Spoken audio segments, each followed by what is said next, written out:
It is the agenda for the 21st century you're living in today.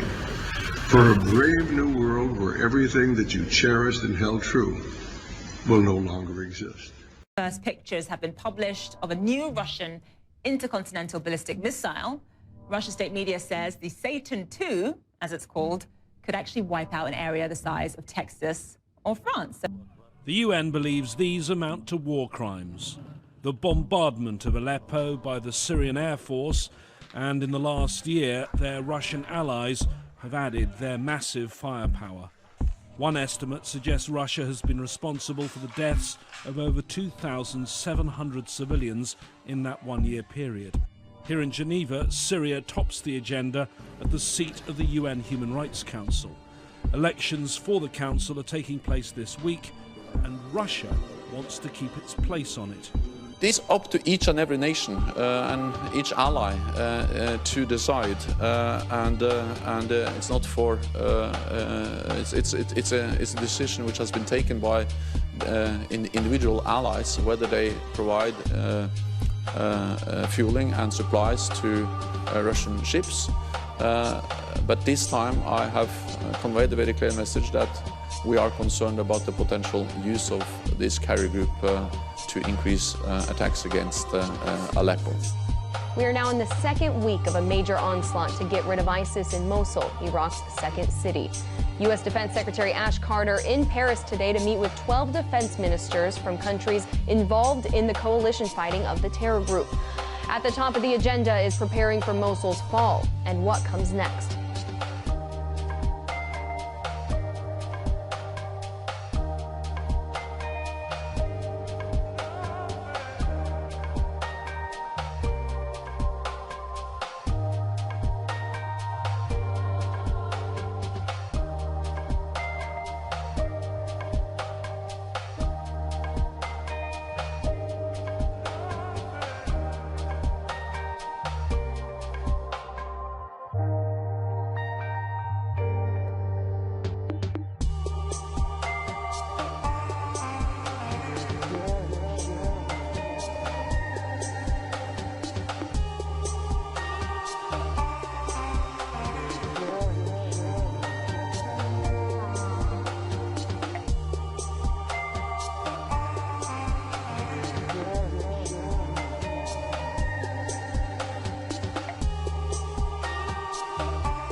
الله أكبر، غارات للطيران الحربي على بلدة حوس. الله أكبر.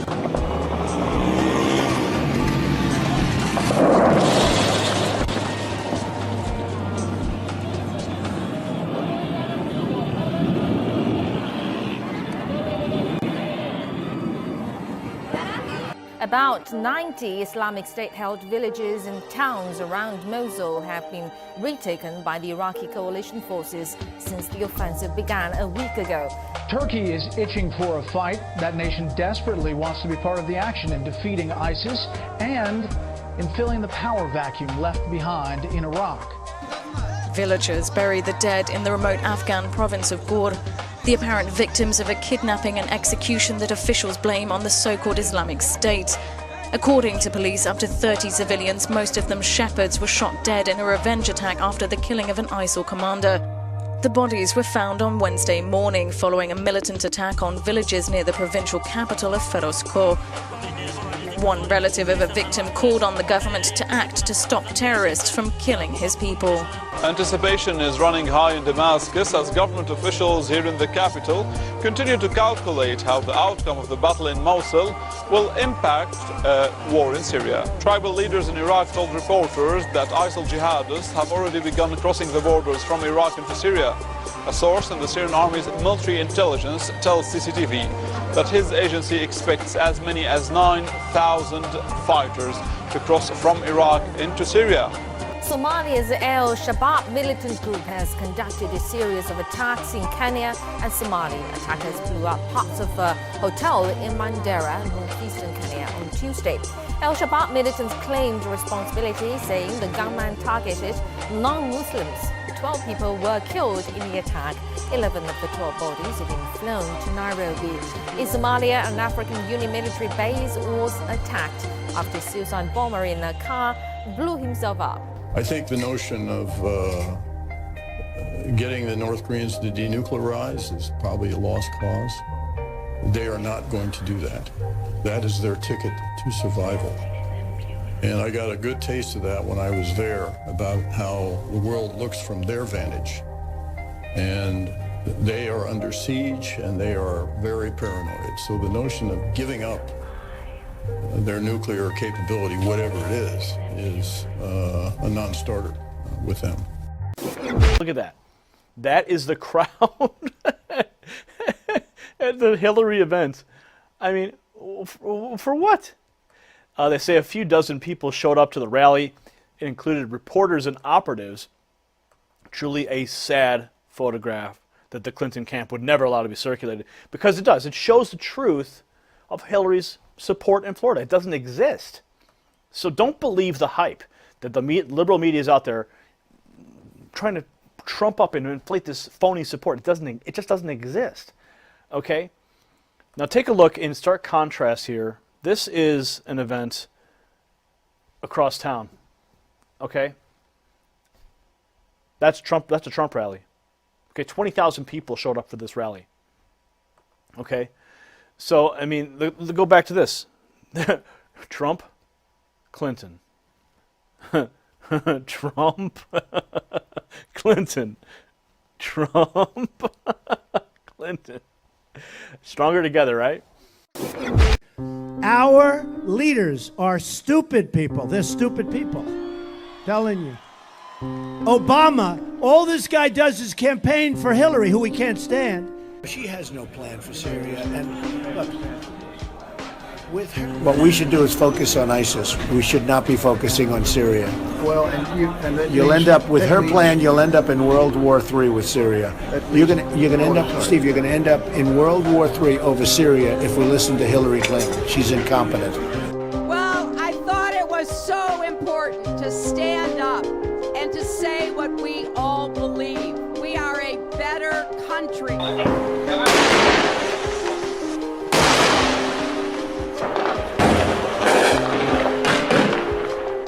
Meanwhile, in another sign perhaps of just how ugly this election season has been, Donald Trump's star on the Hollywood Walk of Fame has been destroyed. You can see essentially what's left of it here.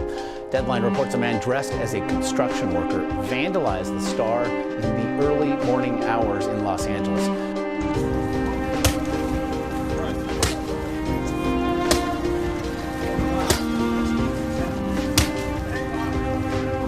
Report vote switch from Trump to Hillary Clinton in at least 2 cities in Texas.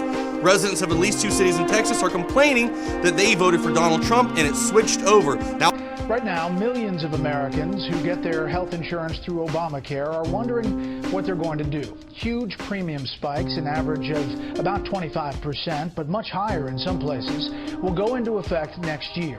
Even with government subsidies, that could price some people out of the market, defeating the stated purpose of the Affordable Care Act.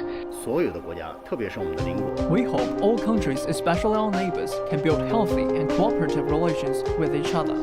Such relations are conducive to regional peace and stability, especially when tensions in this area are mitigated, and when bilateral ties between China and the Philippines are fully recovering. We hope this favorable trend can be supported by all relevant parties. Because I know a lot of people in Michigan that are planning to vote for Trump, and they don't necessarily like him that much. And they don't necessarily agree with him. They're not racist and rednecks, they're actually pretty decent people. And so I wanted to sort of, after talking to a number of them, I wanted to write this. And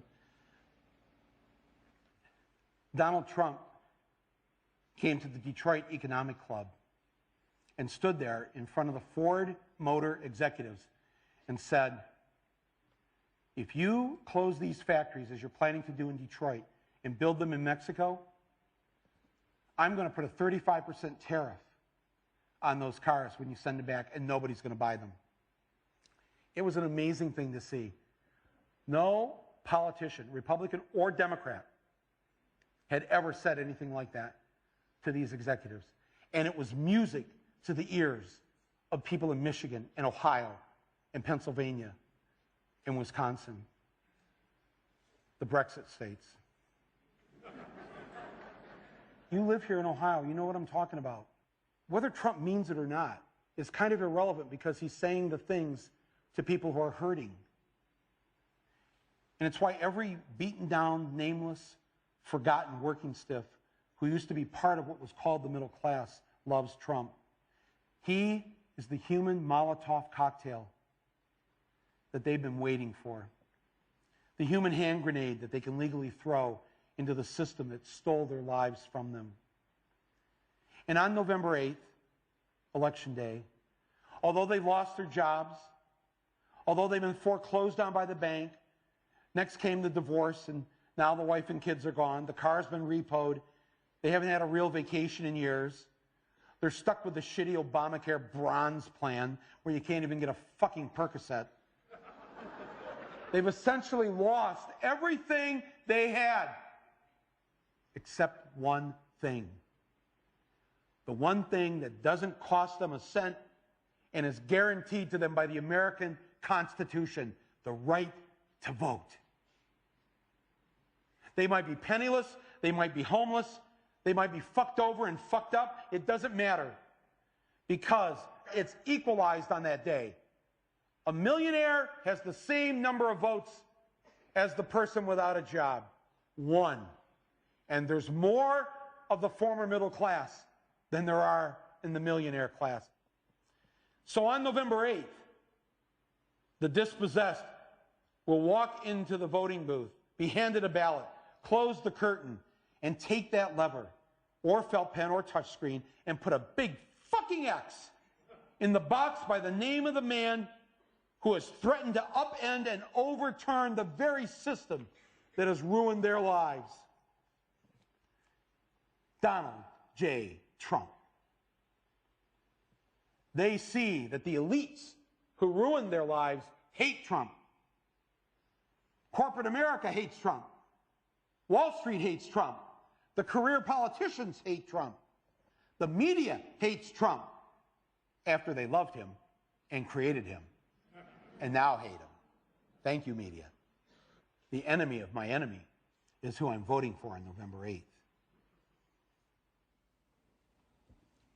Yes, on November 8th, you, Joe Blow, Steve Blow, Bob Blow, Billy Bob Blow, all the blows get to go and blow up the whole goddamn system because it's your right.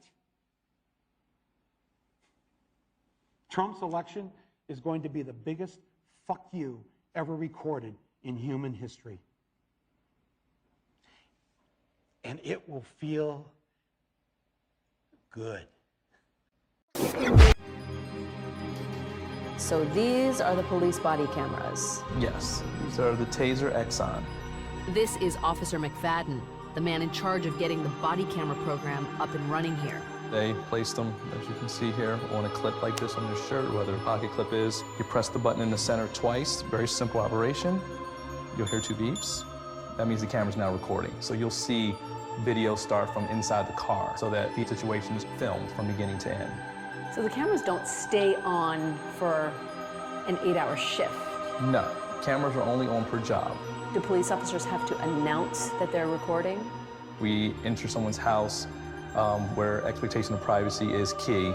We do announce that there's a camera. Can we keep the camera on if it's in the house? If you're outside, there's no reasonable expectation of privacy, so you can and will be filmed.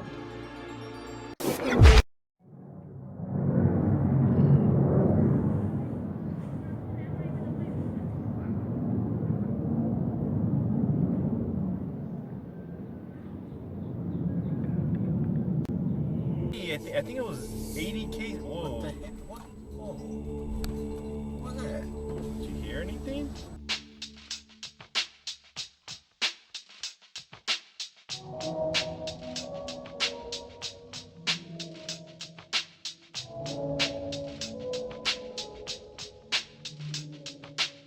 and I love them.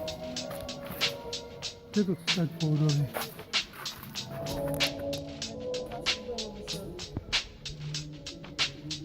Heavy smoke here in Jackson County, making it tough to see even just 50 feet in front of you. You could see the fire line coming down from my house, and it was like twinkly little stars all the way across. The wildfire started on Sunday, and now crews are keeping an eye on homes in the area on Dix Creek Road, earlier closing the road off, making it only open to residents. Maybe my son has to go somewhere else because he's got asthma. It keeps getting worse and worse. There's ash on my car now. Crews met earlier in the day to discuss a plan of action, putting a burnout operation in place where they set controlled fires around the fire line to contain it. Last night when we were standing out here, you could see like a little red horizon over the ridge and a little bit of smoke. So it's kind of, then they started setting their fire lines, and that's what people saw. And this time of year marks fall fire season. This is a necessary evil of a forest fire, so I feel bad for the guys up there standing and fighting. Now with something like this, I'm told you can't put a timeline on it. The investigations are ongoing in regards to the cause of the fire. In Jackson County, Aubrey Jackson, WIFF News 4.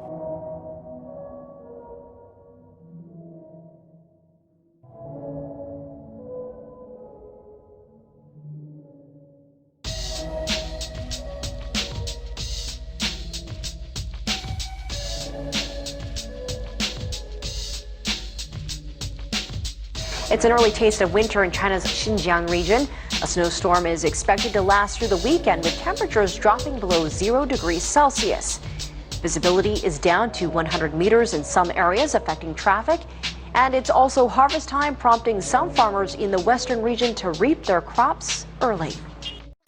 More than 1 million people in Haiti are in need of food assistance 3 weeks after the country was hit by Hurricane Matthew. The government of Haiti and multiple aid groups estimate about 1.4 million residents need help getting food, and more than half of them are in dire need. The devastation wasn't limited to one area. In the country's western tip, over half of the livestock was lost. On the southern coast, residents can't fish because their boats were washed away in the flooding. In the northwest, as much as 90% of the crops were destroyed. Haiti has already been dealing with a food crisis for the last couple of years because of a drought. But prior to Hurricane Matthew, it had been improving. Now the U.S. Agency for International Development has pledged almost $28 million in humanitarian assistance to Haiti, Jamaica, and the Bahamas. But the Haitian government and aid groups say at least $56 million is needed to help all the hungry people.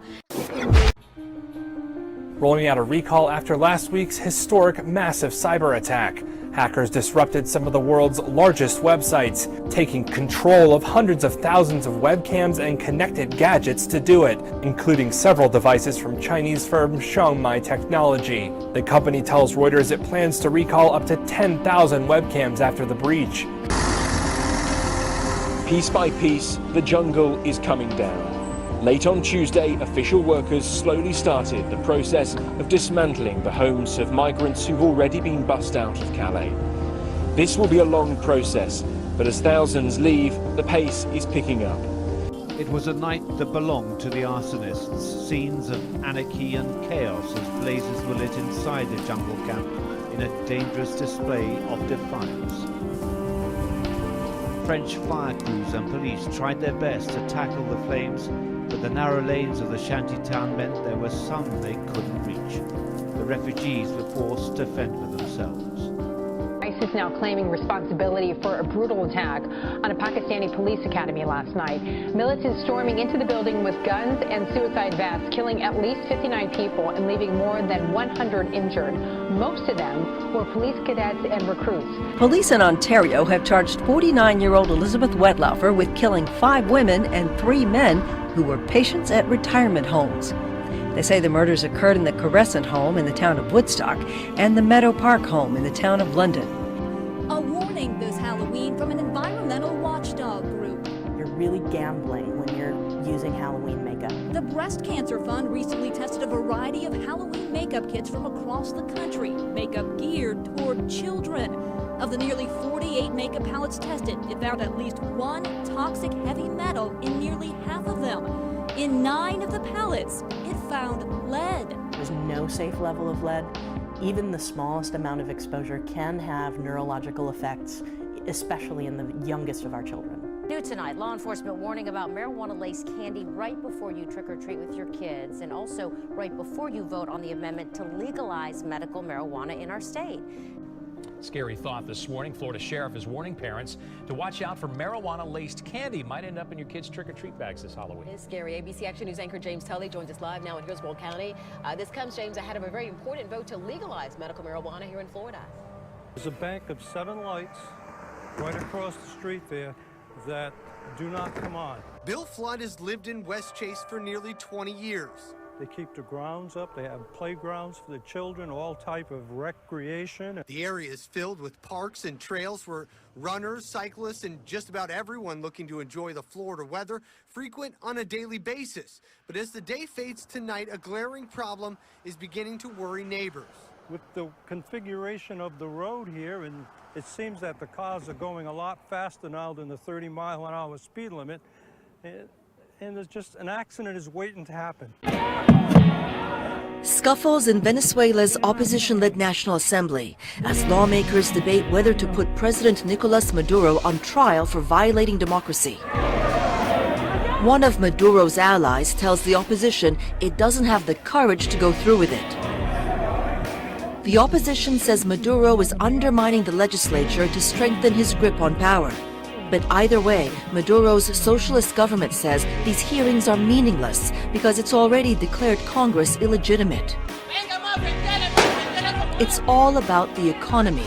Protests like this one in San Cristobal accuse Maduro of incompetence and economic mismanagement. And public anger is growing after plans for an opposition referendum to remove Maduro from power was suspended.